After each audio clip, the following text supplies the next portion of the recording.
Good morning. Our learning objective for today is to prepare tools, equipment, materials needed for the installation of electrical metallic tubing, which is in line with job requirements. And for us to do that, we are going to focus on the three main objectives for this morning. First one, define tools, materials, and equipment, followed by differentiate those tools, materials, and equipment, and then be able to give examples of tools, materials, and equipment. Let's proceed. Let's define first what is the definition of tools, materials, and equipment. The first one, tools. These are implement which is used to modify raw materials for human use. These are implement to modify those raw materials. Okay?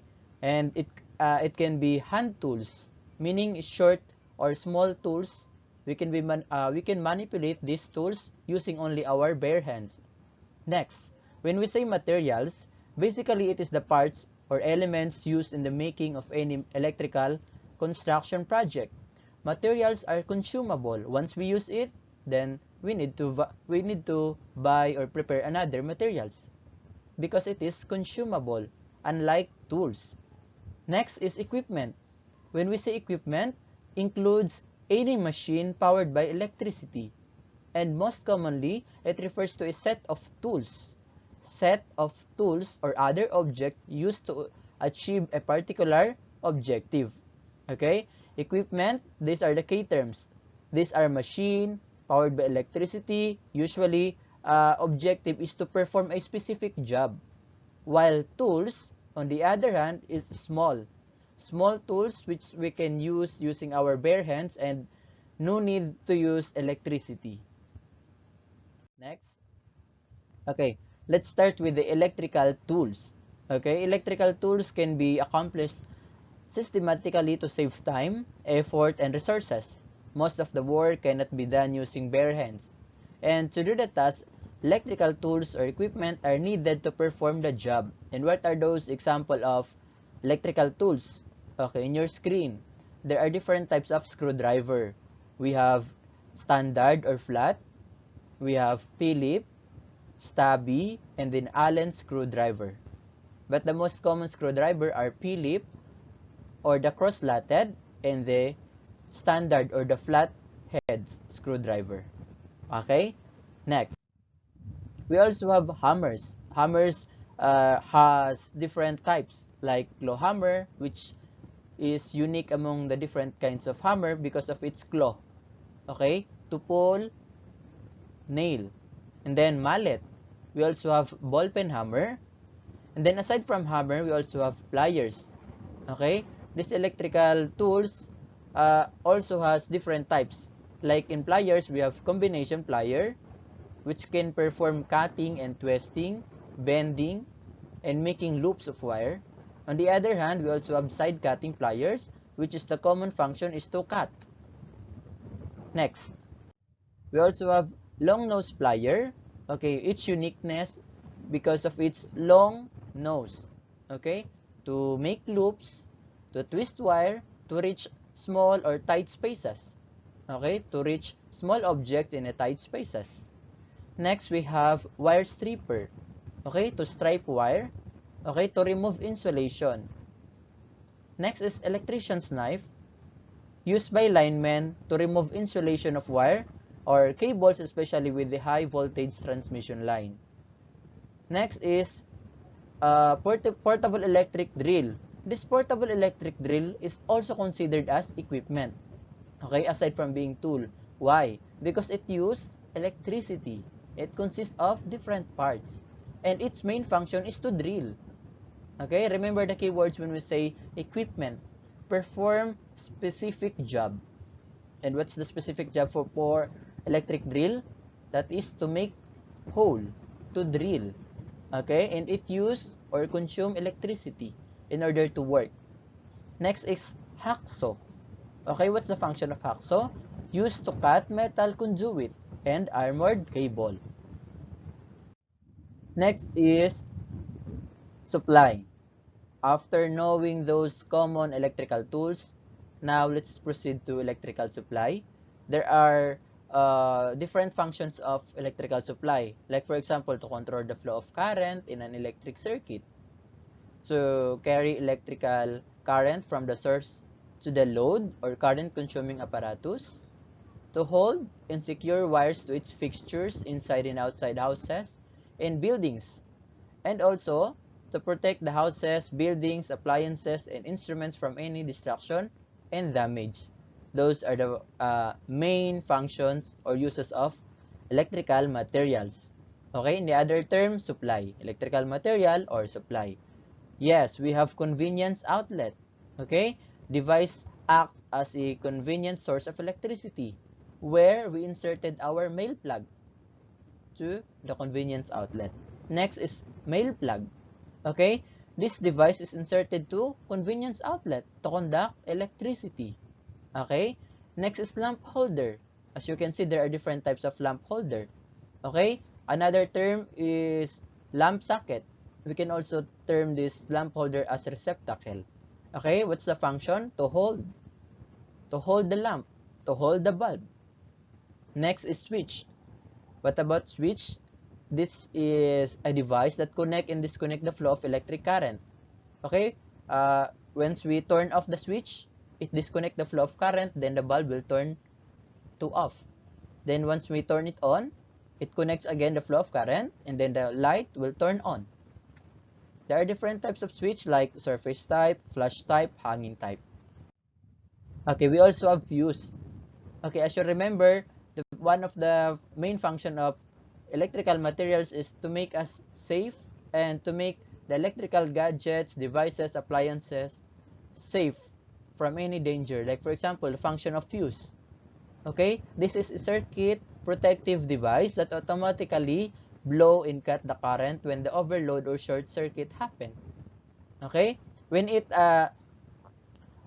feels that there is a short circuit happen in your convenience outlet, then it will automatically blow. It will automatically cut the flow of current. Okay, to avoid having disaster.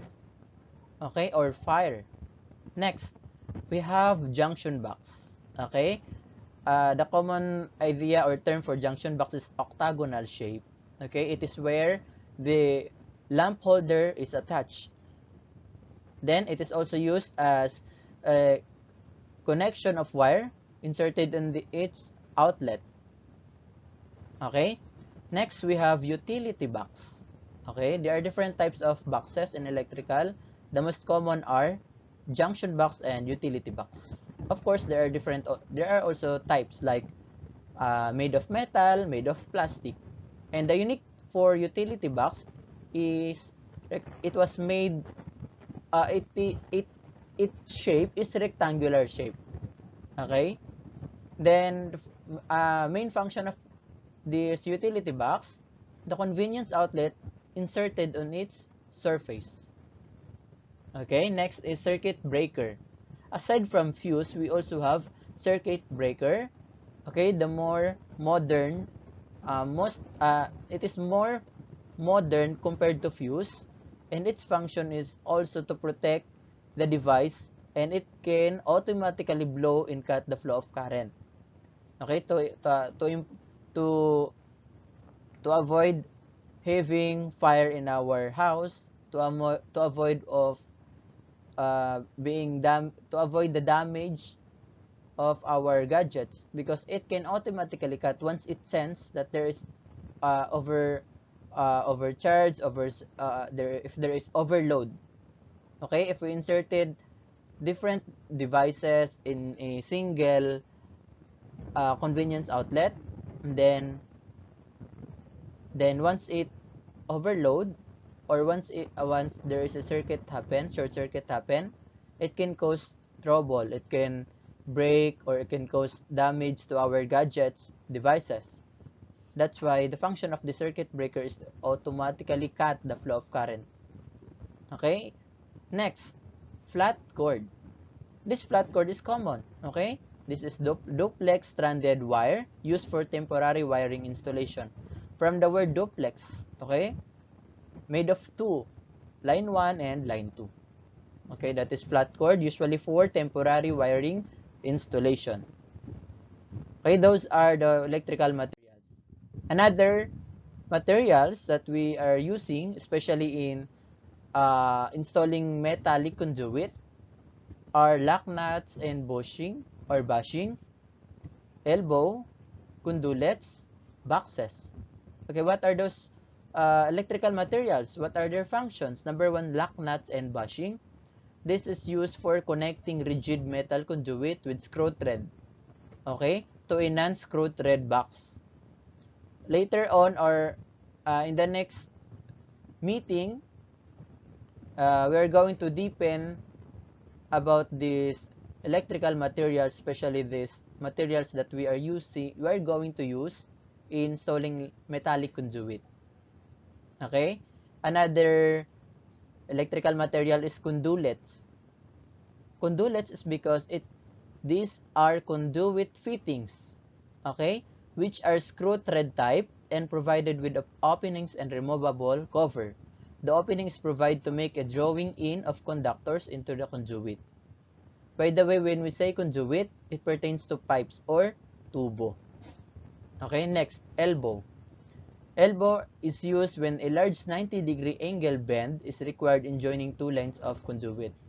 Okay, this elbow is used to connect two lengths of conduit. Next, boxes. We already done with boxes like junction box and utility box. Okay, we also have couple or coupling. Function of this is to join two or more lengths of electrical metallic conduit in a straight run. Okay, another is internal bushing or bushing. Okay, it is used for connecting conduit to a non-thread type box. Also, adapter or connector used in connecting the end of electrical metallic conduit. So as you can observe, we have a lot of electrical materials, especially for joining or connecting metallic conduit, because our main objective for this third quarter is to know how to install metallic metallic pipes or metallic conduit. Okay, so in order for us to be able to do that, to install metallic conduit, we must know first what are those materials we need, what are those tools we need, and equipment we need in order to do that. Okay, we also have wire. Okay, there are different types of wire, like if it is stranded or solid. When we say stranded wire, it consists of many strands. Okay, when we say solid wire, of course, it's made of single wire. Single solid wire. Okay, next is conduit or pipe. I already mentioned this a while ago. When we say conduit or pipe, electrical material used as the passage of wire. Okay, what's the function of pipe or tubo? This is for the passage of wire, for the protection of wire. Okay, next, metal clamp and plastic clamp. Okay, what's the function of these clamps? These are electrical materials to hold and anchor electrical conduit in the proper position. Because without clamp, okay, what will happen to our pipes? It can bend, or it may broke, it may disalign to its proper position. So in order to fix and to make it in its proper alignment or position, we need clamp. Different kinds of clamp, metal or plastic. Okay. Next, we are done with electrical tools, electrical materials, and now electrical equipment. Okay, when we say equipment, this includes any machine powered by electricity and most commonly refers to a set of tools, other objects used to achieve a particular objective. Okay, again, when we say electrical equipment, this is, of course, from the word equipment, powered by electricity, and usually, okay, usually has one main function. Like for example, hydraulic pipe bender.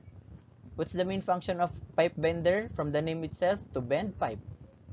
Next, portable electric drill. We're done about this electric drill in our last lesson. Okay, main function of electric drill, to make hole, to drill. Next, portable disc grinder with the use of its disc, okay, to cut, okay, and to grind metals. Okay, that's our lesson for today about tools, materials, and equipment. Thank you.